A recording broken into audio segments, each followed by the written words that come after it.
पुरुष था वह खरा और सीधा था और परमेश्वर का भय मानता और बुराई से परे रहता था। उसके 7 बेटे और 3 बेटियां उत्पन्न हुई। फिर उसके 7,000 भेड़ बकरियां, 3,000 ऊँट, 500 जोड़ी बैल और 500 गधियां और बहुत सी दास दासियां थी। वरन उसके पास इतनी संपत्ति थी कि पूर्वियों में वह सबसे बड़ा धनी था। तो आइए हम देखेंगे अय्यूब की कहानी अपने LOCCB यूथ के द्वारा।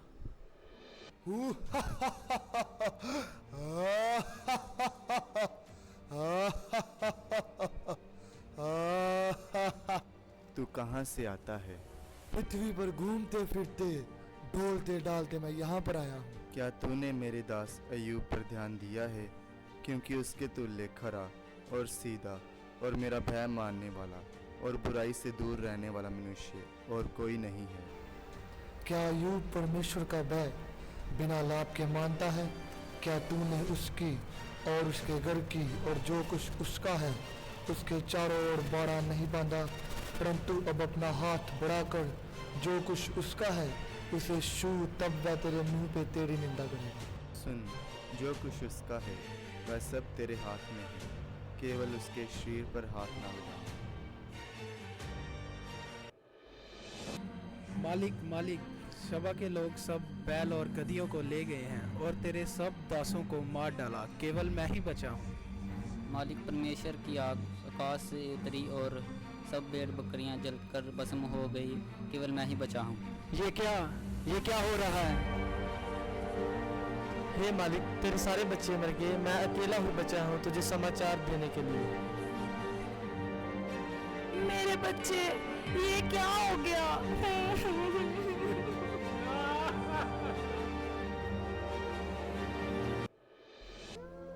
इतना सब कुछ होने के बाद भी अय्यूब ने परमेश्वर की स्तुति की और प्रभु के नाम को ही धन्य कहा, और उसने अपने मुंह से परमेश्वर को कुछ नहीं कहा और ना ही परमेश्वर की निंदा की। यहोवा ने दिया और यहोवा ने लिया, यहोवा का नाम धन्य है। इस सब के लिए उन्हें परमेश्वर के साथ गुस्सा होना चाहिए, पर वो तो उसकी स्तुति कर रहे हैं।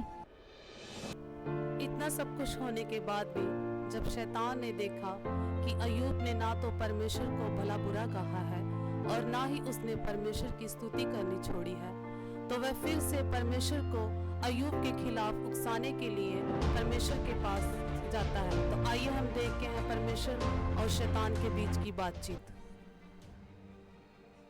यद्यपि तूने मुझे बिना कारण उसका सत्यानाश करने को उभारा, तो भी वह अब तक अपनी खराई पर बना है।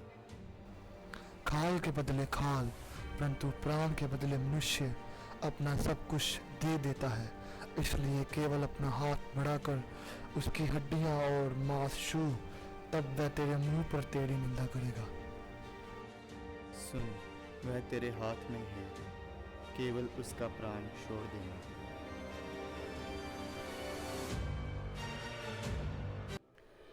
तब शैतान यहोवा के सामने से निकला और अय्यूब को पांव के तलवे से लेकर सिर की चोटी तक बड़े बड़े फोड़ों से पीड़ित किया।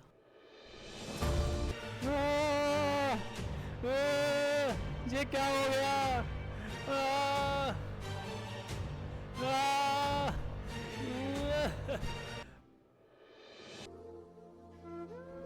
क्या तुम अब भी अपनी खड़ाई पर खड़े हो? परमेश्वर की निंदा करो और मर जाओ। तुम मूर्ख स्त्री की तरह बातें कर रही है। क्या हम हमेशा परमेश्वर की ओर से केवल सुख ही लें और क्या कभी दुख ना लें? तब एलीपज, बिल्दद, सोपर, अय्यूब के इन 3 मित्रों ने इस सब विपत्ति का समाचार पाया जो उस पर आन पड़ी थी। तब वे आपस में ये ठान कर कि हम अय्यूब के पास जाकर उसके संग विलाप करेंगे और उसको शांति देंगे, वे अपने अपने यहाँ से उसके पास चले। धन्य है वो पुरुष जिसको परमेश्वर ताड़ना देता है। जब तू पाप करता है तो सर्वशक्तिमान परमेश्वर की ताड़ना को तुच्छ न जान। जो कुछ भी तुम्हारे साथ हो रहा है तुम्हारे पापों के कारण हो रहा है। तुमने परमेश्वर को क्रोधित किया है। मैंने कुछ भी गलत नहीं किया। क्या तुम सोचते हो कि मैं झूठ बोल रहा हूँ? सही और गलत के बीच का फर्क मुझे मालूम नहीं है क्या? परमेश्वर मुझे ये 2 वरदान दे दो और मैं आपके सामने खड़ा रह पाऊंगा। मुझसे इतनी बारी परीक्षा ना लें और आपकी भयानक उपस्थिति मुझे भयभीत ना करें। आप मुझे बुलाओ और मैं जवाब दूंगा। मुझे आपसे बात करने दो। परमेश्वर जवाब दीजिए, बताइए मैंने क्या गलत किया है। मुझे सर्व सामर्थी परमेश्वर से उत्तर चाहिए। जब मैंने पृथ्वी की नींव डाली तब तू कहाँ था? यदि तू समझदार हो तो उत्तर दे। उसकी नाप किसने ठहराई, क्या तू जानता है? उस पर किसने सूत खींचा? उसकी नींव कौन सी वस्तु पर रखी गई, या किसने उसके कोने का पत्थर बिठाया? जबकि बोर के तारे एक संग आनंद से गाते थे और परमेश्वर के सब पुत्र जय जयकार करते थे।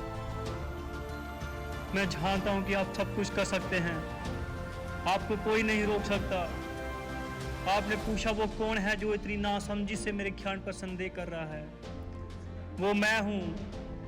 मैं भी उन चीज़ों के बारे में बात कर रहा था जिसके बारे में मुझे कुछ पता नहीं है, जो अद्भुत है।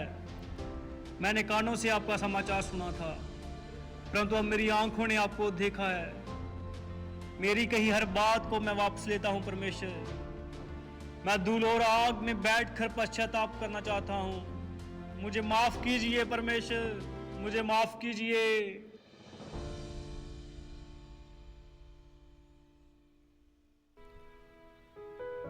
और इस सब के बाद हम देखते हैं कि इतना सब कुछ होने के बाद भी अय्यूब ने ना तो परमेश्वर को भला बुरा कहा, बल्कि अपने दुख में भी वह परमेश्वर के साथ बना रहा। तो परमेश्वर ने भी, हम देखते हैं कि अय्यूब के पिछले दिनों में उसको अगले दिनों से अधिक आशीष दी और उसके 14,000 भेड़ बकरियां, 6,000 ऊंट, 1,000 जोड़ी बैल और 1,000 गधियां हो गई।